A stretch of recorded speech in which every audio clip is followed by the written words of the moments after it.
ইয়া রাসূলুল্লাহ, ইয়া হাবিবাল্লাহ, ওগো নবীজি, আপনি এই মুহূর্তে সাহাবায়ে কেরামের কাছ থেকে কালেকশন করতেছেন। নবী গো, এই খবরটা পাওয়ার পরই আমি মহিলা আমার মন রে ঘরে বসায় রাখতে পারতেছি না। ইয়া রাসূলুল্লাহ, আমার মন চটপট চটপট করতেছে। এই মুহূর্তে আমিও এই সৎকার মধ্যে কিছু সাহায্য করে সহযোগিতা করি, যুদ্ধের ফান্ডে আমিও শরীক থাকা।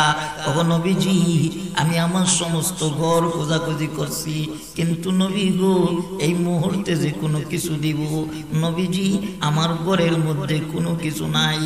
আমার নবীকে ডাক দিয়া বলে মহিলা, ইয়া রাসূলুল্লাহ, ইয়া হাবিবাল্লাহ, নবীজি, এই মুহূর্তে যে আমি আপনার দরবারে কিছু সাহায্য করব, আমার ঘরের মধ্যে কিছু নাই। নবী গো, আপনি তো জানেন আমি গরিব মহিলা, আমি একজন বিধবা মহিলা। ওগো নবীজি, আমার স্বামী নাই, আমার স্বামী একজন যোদ্ধা ছিলেন, কোন এক যুদ্ধের ময়দানে যে শহীদ হয়েছেন। নবী গো, আমি একজন শহীদের স্ত্রী। চিল্লায় কোন আল্লাহু আকবার, আরো জোরে আওয়াজ দিয়ে কোন আল্লাহু আকবার। মহিলা বলে, নবী আমার, আমি একজন শহীদের স্ত্রী গো নবী। ওগো নবীজি, আমার ঘরে কোনো কিছু নাই, এই মুহূর্তে যে দিব। ইয়া রাসূলুল্লাহ, ইয়া হাবিবাল্লাহ, গো নবীজি, আমার স্বামী যেই দিন যুদ্ধের ময়দানে যায়, ওই দিন আমার গর্ভে একটা সন্তান ছিল। আমার স্বামী জানতো না এই সন্তান ছেলে হবে না মেয়ে হবে। ওগো নবীজি, আমার স্বামী আমারে ওসিয়ত কইরা গেছে, এ পানের বিবি, আমি যুদ্ধের ময়দানে চলে যাচ্ছি, তোমার গর্ভে যেই সন্তানটি রেখে যাচ্ছি, জানি না আমি গাজী হয়ে ফিরে আসতে পারবো কিনা। যদি আমি যুদ্ধের ময়দানে শহীদ হয়ে যাই, এ আমার পানের বিবি, তোমার কাছে ওসিয়ত হইল, তোমার গর্ভে যেই সন্তানটি রেখে যাচ্ছি, এই সন্তানটাকে তুমি আল্লাহর হাবিবের কাছে জিহাদের জন্য সদকা করে দিও। আরো জোরে আওয়াজ দিয়া কন্যা সুবহানাল্লাহ। মহিলা বলে, ইয়া রাসূলুল্লাহ, ইয়া হাবিবাল্লাহ, নবীজি, আমি আমার ফুলের মাসুম বাচ্চাটিকে নিয়ে আপনার দরবারে এসে উপস্থিত হয়েছি। নবী গো, মেহেরবানি কইরা আমার এই ছোট্ট মাসুম বাচ্চাটিকে আপনি গ্রহণ করুন। এই মুহূর্তে যদি আমাদেরকে আগুনের মধ্যে জাপ দিতে হয়, আমরা আগুনে জাপ দিতে প্রস্তুত। ইয়া রাসূলুল্লাহ, ইয়া হাবিবাল্লাহ, নবীজি, আল্লাহর জমিনে আল্লাহর দ্বীনকে জিন্দা করতে যায়া, আপনার ইজ্জতের হেফাজত করতে যায়া, যদি আমাদের ধন সম্পদ দিতে হয়, আমাদের ছেলে মেয়ে ছাড়তে হয়, আমাদেরকে যদি জীবন দিতে হয়, আমরা আমাদের জীবন দিতে প্রস্তুত। চিল্লায় বলেন আল্লাহু আকবার। আরো জোরে আওয়াজ দিয়া কোন আল্লাহু আকবার। আমার নবী যখন সাহাবায়ে কেরামের কাছ থেকে এই পরামর্শ পাইলেন, এই মতামত পাইলেন, এমনিতে আমার নবীজি আনন্দিত হয়ে গেলেন। চিল্লায় কোন না একবার সুবহানাল্লাহ। আমার নবীজি এবার 17 জন সাহাবীর একটা জামাত বানাইছেন। কতজন সাহাবী? সবাই বলেন কতজন? খুব খেয়াল করে শুনতে হবে। 17 জন সাহাবীর একটা জামাত বানাইছেন। বানায়া এদের মধ্যে একজনকে সেনা প্রধান বানাইছেন। বানায়া বলছেন, এই তোমরা 17 জন পারস্যে যাইবা, পারস্যের মধ্যে যাইয়া সরাসরি আমি নবীর পক্ষ থেকে পারস্যের সম্রাটকে কালেমার দাওয়াত দিবা। আরো জোরে আওয়াজ, এই মধ্যখান থেকে উঠতেছেন কেন ভাই? ভাই ভাই উঠেন না প্লিজ, পরিবেশটা নষ্ট করেন না, বসেন না। একটা লোক উঠলে পরে আরো 2টা লোক চলে যায়, কারণ এখানে কিন্তু মাহফিলের লোকজন আসে গ্রুপ বাইন্দা বাইন্দা, কথা কোন ঠিক কিনা? একজনের সাথে আরো 3-4 জন লোক আসে, যখন দেখে তার সাথী ভাই যাইতেছে, তখন তাকায় দেখে সাথী ভাই চলে যাইতেছে, সেও চলে যায়, এভাবে একটা পরিবেশ নষ্ট হয়ে যায়, কথা বলেন ঠিক কিনা? একটু সময় আমারে দিতে পারবেন ইনশাআল্লাহ? পারবেন ইনশাআল্লাহ? আমার ভাইয়েরা গভীর মনোযোগ। নবীজি 17 জন সাহাবীর জামাত বানাইলেন, একজনকে সেনা প্রধানের দায়িত্ব দিলেন, ওনার নাম হলো আব্দুল্লাহ ইবনে হুযায়ফা রাদিয়াল্লাহু তাআলা। বলেন না সুবহানাল্লাহ।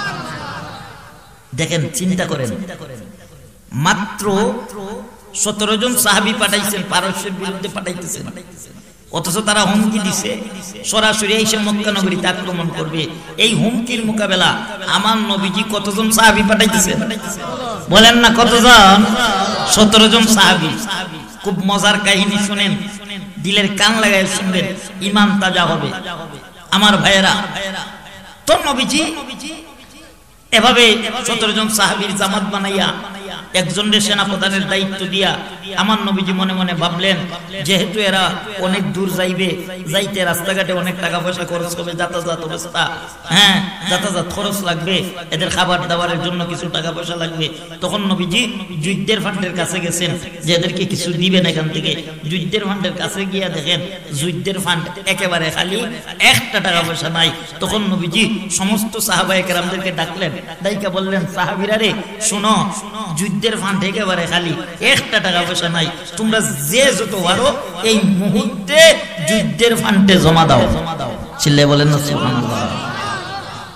যেই মাত্র আমার নবীজি সাহাবায়ে কেরামের কাছে কালেকশনের হাত বাড়াইছেন, এমনিতেই সাহাবায়ে কেরামের মধ্যে একটা প্রতিযোগিতা শুরু হইছে।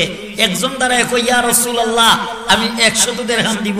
আরেকজন দাঁড়ায় কই, ইয়া রাসূলুল্লাহ আমি 200 দিরহাম দেব। আরেকজন দাঁড়ায় কই, ইয়া রাসূলুল্লাহ আমি 500 দিরহাম দেব। আর জোরে আওয়াজ দিয়ে বললাম সুবহানাল্লাহ। অথচ আমরা যখন আপনাদের কাছে কালেকশনের হাত বাড়াই, তখন আমাদের নিয়ম হইল গিয়া যে কালেকশনের কোনো আলামত চাইলি আস্তে আস্তে করে মাসুল থেকে বাইরে হয়ে যাওয়া। কথা কানা কথা কানা, এই অভ্যাসটি কি আপনাদের এলাকায় আছে? এটা কোন আছে? আজকে দেখবো আমি পরীক্ষা কইরা আছে না নাই। দেখেন আমার নবীজি সাহাবায়ে কেরামের কাছে কালেকশনের হাত বাড়াইছে। সাহাবায়ে কেরাম প্রতিযোগিতা শুরু করছেন। কি করছেন?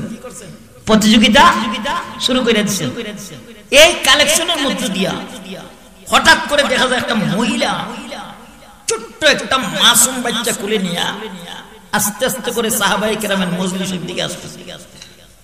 যখন মহিলারে দেখছে, দেখার সাথে সাথে একজন সাহাবী আরেকজনের দিকে তাকায় আর বলা বলি শুরু করছেন, আরে আমার নবী এই মাত্র সাহাবায়ে কেরামের কাছে সাহায্যের হাত বাড়িয়েছেন, আর মহিলা বুঝি এই মুহূর্তে আমার নবীর কাছে আসতেছে কোন সাহায্য সহযোগিতার জন্য।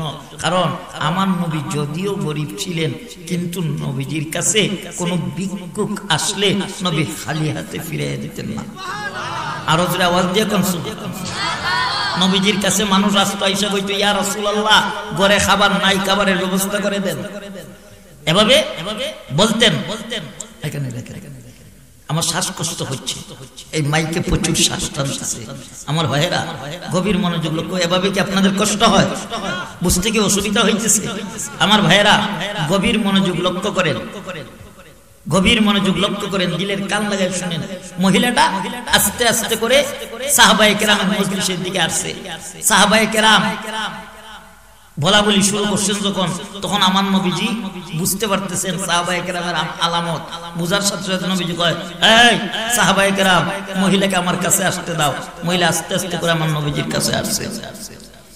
আয়েশা বলতেছে, আসসালাতু ওয়াসসালামু আলাইকা ইয়া রাসূলুল্লাহ, ইয়া হাবিবাল্লাহ, ও নবীজি আমি আমার ঘরে বসে বসে খবর পাইছি আপনি নাকি গো এই মুহূর্তে সাহাবায়ে কেরামের কাছে সাহায্যের হাত বাড়িয়েছেন। ইয়া রাসূলুল্লাহ, ইয়া হাবিবাল্লাহ, ও নবীজি আপনি এই মুহূর্তে সাহাবায়ে কেরামের কাছ থেকে কালেকশন করতেছেন। নবী গো এই খবরটা পাওয়ার পরই আমি মহিলা আমার মন রে ঘরে বসায় রাখতে পারতেছি না। ইয়া রাসূলুল্লাহ আমার মন চটপট চটপট করতেছে। এই মুহূর্তে আমিও এই সৎকার মধ্যে কিছু সাহায্য করি, সহযোগিতা করি, যুদ্ধের ফান্ডে আমিও শরীক থাকা। ও নবীজি আমি আমার সমস্ত ঘর খোঁজাখুঁজি করছি, কিন্তু নবী গো এই মুহূর্তে যে কোনো কিছু দিব, নবীজি আমার ঘরের মধ্যে কোনো কিছু নাই। আমার নবীকে ডাক দিয়া বলে মহিলা, ইয়া রাসূলুল্লাহ, ইয়া হাবিবাল্লাহ, নবীজি এই মুহূর্তে যে আমি আপনার দরবারে কিছু সাহায্য করব, আমার ঘরের মধ্যে কিছু নাই।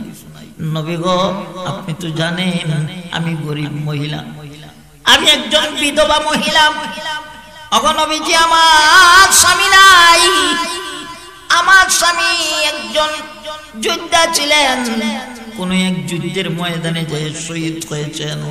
নবী গো আমি একজন শহীদের স্ত্রী। চিল্লায় কোন আল্লাহু আকবার, আরো জোরে আওয়াজ দিয়ে কোন আল্লাহু আকবার। মহিলা বলে নবী আমার, আমি একজন শহীদের স্ত্রী গো নবী। ওগো নবীজি আমার ঘরে কোনো কিছু নাই, এই মুহূর্তে যে দিব। ইয়া রাসূলুল্লাহ ইয়া হাবিবাল্লাহ গো নবীজি আমার স্বামী যেই দিন যুদ্ধের ময়দানে যায় ওই দিন আমার গর্ভে একটা সন্তান ছিল।